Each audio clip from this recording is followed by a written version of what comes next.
ভাইয়ের নাম কি? আমার নাম মোহাম্মদ আনোয়ার হোসেন। আপনার বোনের নাম কি? আমার বোনের নাম মাহুজা। মাহফুজা। মাহুজা। আর ভগ্নিপতির নাম?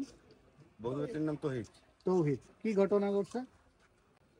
আমি ঢাকার থেকে সকালবেলা শুনছি যে আমার বোন মারা গেছে। তখন ওকে বাড়ির যে সামনের একটা ঘর আছে সেই মহিলার কাছে শুনলাম যে আমার বোনের রাত্রি ওরা মাইরে হালাইছে। মাইরে হালাইয়া এমন জায়গায় ঝুলাইছে যে জায়গা কেউ বলবেন এখানে মানুষ মারা যেতে পারে গলায় রশি দিয়া। সে বসা বসা অবস্থায় একটা লোক কিভাবে মারা যায়?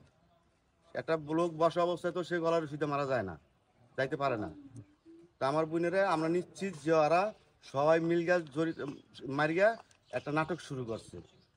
এটা একটা নাটক যে আমার বোনেরা মাইরা যে আমার বোন আত্মহত্যা করছে। আমার বোন আত্মহত্যাই করে সে ঝুলানো থাকবে, সে কেন বসা থাকবে, বসা অবস্থায় থাকবে?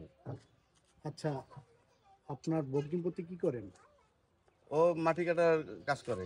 তার পরিবারের লোক কয়জন? ওরা আগে তো যৌথ ফ্যামিলি ছিল, এখন আলাদা হয়ে গেছে। এখন 3 মাইয়া আর ওরা 2 জন।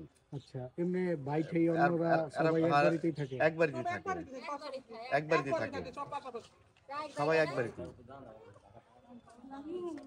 এখন আপনি কি চাচ্ছেন? আমি চাইতেছি আমার বোনের যে মারছে এটা সুস্থ বিচার। আমি বিচার চাইতেছি, মার কিচ্ছু না। আমার বোনের জানি মারছে, ওকে ফাঁসি হয় জানি।